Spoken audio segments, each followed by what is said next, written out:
एक औरत सब कुछ सह सकती है, लेकिन एक माँ नहीं। कांता विक्रम ठाकुर के सामने तनकर खड़ी थी। उसकी आंखों में ना तो ठाकुर परिवार का खौफ रह गया था, ना अपने अंजाम का।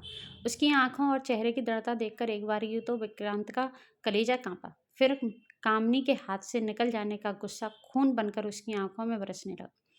दांत भींचकर विक्रांत ने कांता की चुनरी खींच ली। बेटी नहीं तो माँ सही, आज ये भूखा शेर वापस नहीं जाएगा।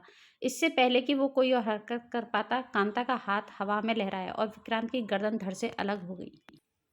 पत्थर सी खड़ी थी कांता, विक्रांत के रक्त से सने हाथ लिए अपना दूध पिलाकर बड़ा किया था इस ठाकुर की औलाद को। पुलिस आई और बेड़ियां पहनाकर कांता को गाड़ी में बैठा लिया। अजीब रिवाज था इस गांव का भी। गांव के हर घर की औरत को ठाकुर की हवेली पर सेज सजानी पड़ती थी। रामदीन से शादी करके कांता गांव में आई थी तो सुहागरात भी पहले ठाकुर ने मनाई। रामदीन तो ठाकुर की झूठन पर ही खुश था। समय बीतता गया। जब ठाकुर का आदेश होता, रात के अंधेरे में कांता हवेली पहुंचा दी जाती और पौ फटने से पहले वापस पटक दी जाती। दिन में उसी हवेली में ठाकुर के बच्चों का काम किया करती थी। गांव की हर औरत की यही कहानी थी, पर कोई ना इस पर बात करता था और ना ही कोई प्रतिरोध करता था। 3 बच्चे हो गए कांता के। ठाकुर कभी कभी इनाम में गहने रुपये भी दे दिया करता था। कांता ने रामदीन को भनक तक नहीं लगने दी थी। अलग जोड़ रही थी जेवर रुपया किसी आड़े समय के लिए। रामदीन ने हद तब कर दी जब एक दिन घर आकर कांता को मुबारकबाद देते हुए बोला, ए कांता सुनो हो, खुशखबरी है। क्या है, जल्दी बोलो। कांता खींचकर बोली, अपनी कामनी की हमने बात पक्की कर दी है। छोटे ठाकुर आज रात को यहीं पर आएंगे। कमरा अच्छे से तैयार करना।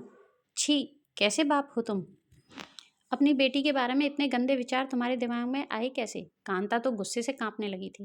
रामदीन ने भद्दी गाली देकर कांता पर हाथ उठाना चाहा तो कांता ने उसका गला पकड़ लिया।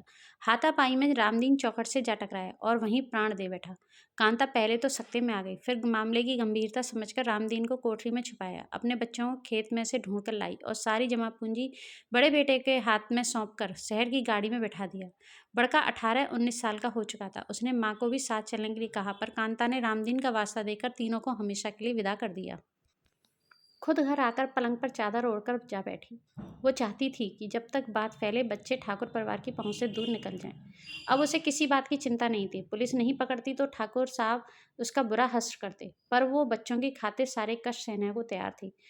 आजीवन कारावास की सजा सुनाई गई कांता को, पर उसने भी जेल जाने से पहले गांव की इस अजीबोगरीब रिवाज का भांडा मीडिया के सामने फोड़ दिया। गांव की सारी औरतें कांता को मनीमन धन्यवाद करती, क्योंकि कांता के कारण ही गांव की इस कुप्रथा का अंत हो सका था।